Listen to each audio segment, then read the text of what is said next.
Hey everyone, Tim Schofield here from QBKing77.com, here with Google's latest flagship, the Nexus 6P made by Huawei. Lots of new changes to the Nexus this year, including a fingerprint sensor and a better camera, so let's go ahead and check it out and do a full review.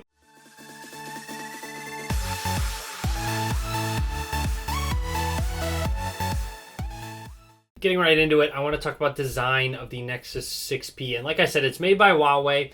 And it's a very premium device. It feels very premium in your hand. It is surrounded completely by aluminum. With it being all aluminum, it's a little bit slippery. Not too bad, though. I could definitely use it without a skin. However, I did throw on the carbon slick wrap on it. You can check it out. I'll link to it in the description. Thanks to everyone on Twitter that voted for it. I think it looks pretty cool on the device, and it's nice to have those little colored X's where Nexus is. On the back here, you have that 12.3 megapixel camera LED flash. I'll get to that in just a second. You have a black bar up at the top that has glass on it, and then a fingerprint sensor as well. It says Nexus and Huawei on the back, a little bit of different tint down at the bottom. Make note where the camera is. It's raised just a little bit, and no, it's not top heavy in any way, and it has not been a factor or a problem at all. Down at the bottom, you have that USB charging slot where you can put the cable in either way. And overall, it's a new standard, so you're going to be scrambling for cables at times to charge your device, but overall, I'm glad they included it. Up at the top of the device, you have that 3.5 millimeter headphone jack, and on the left side is just that micro SD card slot. On the right side are the three buttons and different styles because the power button actually has texture to it, which is very subtle, but you can definitely tell when you rest your thumb on it which one has texture and which one doesn't. And the power button is placed perfectly, so when your hand is at rest, the thumb's actually going to sit on it, and I really haven't accidentally pressed the power button at all. On the front of the device, you have that 8 megapixel front-facing camera and dual stereo speakers, and they are fantastic. They are flush with the device, so they do not protrude at all. Sound quality is fantastic, and it gets very loud and full watching a movie, listening to music, playing games.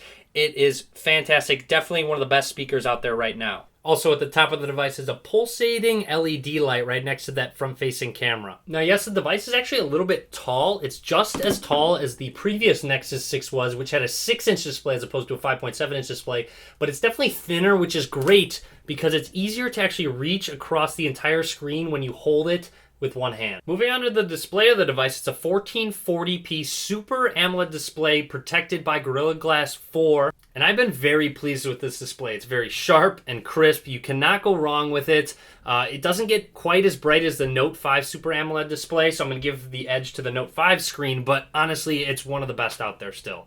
Let's talk about performance of the Nexus 6P, and it has a Snapdragon 810 processor, 3 gigabytes of RAM, and this device flies. It rarely lags, if at all. It handles high-end games fantastically. Even when I'm multitasking, it's very fluid and smooth. I've been very pleased. And no, the Snapdragon 810 does not overheat. It gets warm at times if I'm doing something intensive, but nothing out of the ordinary. Let's move on to that 12.3 megapixel camera. And no, it did not include optical image stabilization. Google said it didn't need it. And that's kind of a bummer for video recording in general. Things look a little unstabilized as you could imagine. Swiping over to the camera, though, the camera takes very good pictures in good lighting situations.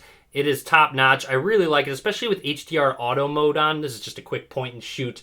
But at parties, taking pictures of people, I have gotten nothing but compliments taking pictures with it. There's even a new burst mode where you press and hold on the camera and it takes a bunch of pictures, as you can see. And then it's going to use software to find the best one for you. And you'll see it's processing 8 pictures that it takes. Now I want to give a couple examples. Here's a low light picture. And it does a very good job at capturing the light, and especially, like I said, HDR auto mode, that's kind of necessary. Here's towards the end of the night, actually. Just getting some colors in, some far away, some backlight, as you could see. And then here's one as well. Just kind of want to zoom in on these colors. It's very clear. A huge upgrade from the Nexus 6. So if you're looking to get the 6P and you're worried about the camera, I wouldn't be. In very low light, it can struggle just a little bit, but like I said, have that HDR mode on and you should be okay. One nice little added touch when it comes to the camera is you can double tap the power button and it's going to go ahead and open up the camera. And then when you back out of it, it locks the device because you had pressed the power button once already. The Nexus 6P has an embedded 3,450 milliamp hour battery, and it gets me through the day. I get about 4 hours and 10 minutes screen on time average, which is good. Anything over 4 hours for me is good. I can generally get through the day without having to charge it, and doze is great. So if I accidentally don't charge it overnight, which I've done before, just let it sit there on accident, it loses maybe about 2% overnight. So Doze does a very good job, which is a part of Marshmallow. And speaking of Marshmallow, when it comes to software, this device runs Android 6.0 Marshmallow, and I do have a full review on it, so I'm not going to go crazy in depth on it. I'll link to that in the description. But a couple things I want to make note of is now on tap, so pressing and holding the home button, and it brings up contextual search results, so it reads your screen, shows you Barack Obama was on that screen, so you can go to Google, Twitter, Facebook. I haven't found myself using it because I forget it's there, so it definitely is a learning curve trying to remember that now on tap is actually there, but when you remember it, it's crazy awesome and it comes in handy. Okay, time to talk about that fingerprint sensor, and it's integrated into 6.0 Marshmallow. So let's try it out, show it off. So here is, you press it with your finger and it unlocks it. You do not need to press the power button. The screen can be completely off.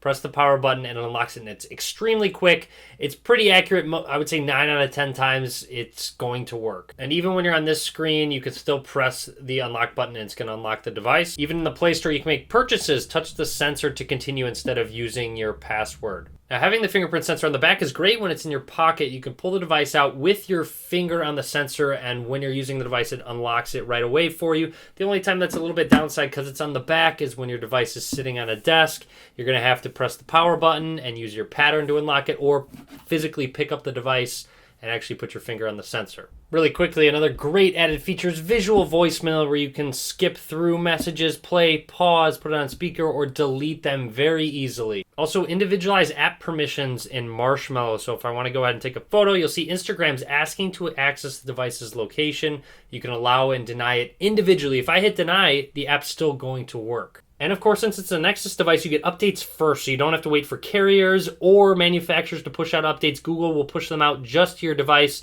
which is a huge plus for a lot of people, and it's great because I personally love vanilla Android. Okay, just a few final thoughts on Google's latest flagship, the Nexus 6P, and it's been a great experience. Definitely a top contender for my daily driver. I wish it was a little bit shorter. It's a little tall for my hands. Video stabilization is just so-so without optical image stabilization in the camera, but battery life is very good. Camera overall is good. I really like the display, front-facing speakers. Huawei did a great job manufacturing this device. Run stock Android. Definitely, like I said, a top contender up there. So it definitely has a go for me. I really like it. Let me know what you think, though. Leave a comment. Subscribe to my channel for more 5X review coming very soon. Nexus 5X, I should say. And that's about it. Follow me on Facebook, Twitter, Google+. All links in the description of the video below. And as always, guys, thank you very much for watching. I really appreciate it.